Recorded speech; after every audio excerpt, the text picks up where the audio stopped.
Crime, law and order investigation ఇలాంటివన్నీ శాఖల్లో మీరు విధులు నిర్వహించిన తర్వాత ఇప్పుడు రైతులు, ప్యాడీ ఇలాంటి ఒక విభాగాన్ని గురించి మీరు తెలుసుకొని అసలు అక్కడ జరుగుతున్న లొసుగులు, లోటుపాట్లు ఏంటో కనుక్కొని వాటిని అడ్రస్ చేయటం అన్నది it's total different ball game completely.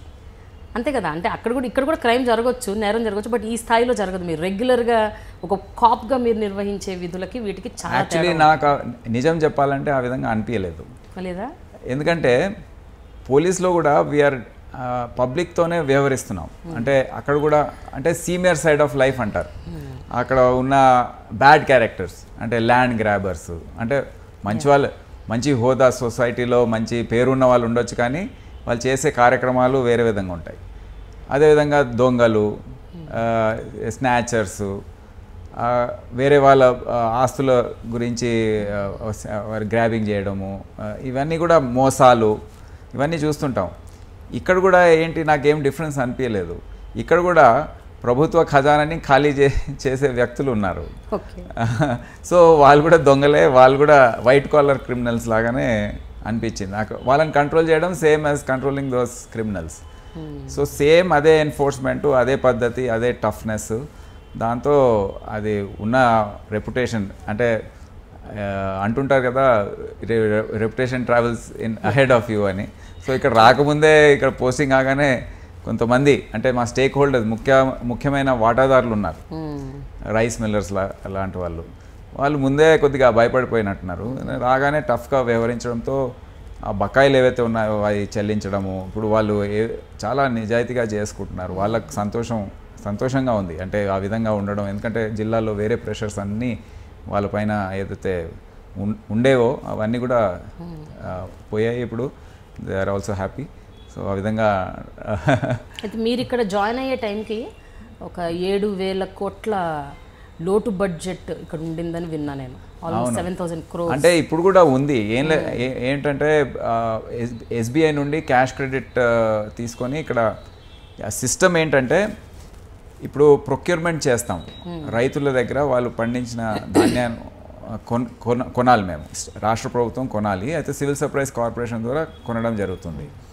అయితే వారికి ముందు పేమెంట్ చేయాలి. రైతులకు మినిమం సపోర్ట్ ప్రైస్ పేమెంట్ చేసేది ఉంటుంది.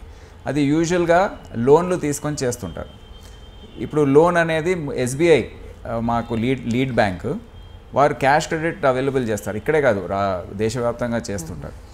అయితే నేను వచ్చేసరికి ఏం జరిగిందంటే గవర్నమెంట్ ఆఫ్ ఇండియా నుండి కొద్దిగా బడ్జెట్ ఆగిపోయింది. ఏదో 2014-15లో కొద్దిగా లెవీ పర్సంటేజ్ దాటి ప్రొక్యూర్మెంట్ చేయడంతో వాళ్ళు కొద్దిగా సబ్సిడీ ఆపేశారు. అది కాకుండా రాష్ట్ర ప్రభుత్వం నుండి ఆల్మోస్ట్ 2 years వచ్చే బడ్జెట్ సరిగా రాలేదు. సో బాగా గ్యాప్ పెరిగిపోయి, ప్లస్ ఇక్కడ మిస్మేనేజ్మెంట్, దాంతో దాదాపు 6,500 crores వరకు ఎస్బీఐ క్యాష్ క్రెడిట్ వాళ్ళు ఇన్స్పెక్షన్, అది ఎప్పుడు ఆ క్యాష్ క్రెడిట్ ఎప్పుడు it should be back by stocks అనమాట. మా గోడౌన్స్లో ఉండాలి, ధాన్యం ఉండాలి, రైస్ ఉండాలి, ఇవన్నీ ఉండాలి. కానీ వాళ్ళు ఇన్స్పెక్షన్ చేసేసరికి లేవు. అయితే వాళ్ళు ఆపేశారు. ఆ టైంకి ఎవరు కూడా అంటే ఎస్బీఐ క్యాష్ క్రెడిట్ లేదు, ప్లస్ బ్యాంక్స్ కూడా ముందుకు అప్పుడు రాలేదు. సో అప్పుడు అటువంటి పరిస్థితుల్లో మళ్ళీ రాష్ట్ర ప్రభుత్వం అప్రోచ్ అయ్యి స్టేట్ గవర్నమెంట్ గ్యారంటీ పైన మళ్ళీ ఖరీఫ్ కోసం 3,000 కోట్ల లోన్ తీసుకొని మళ్ళీ 3,000 కోట్లు ఖరీఫ్ రబీ కోసం తీసుకున్నాము.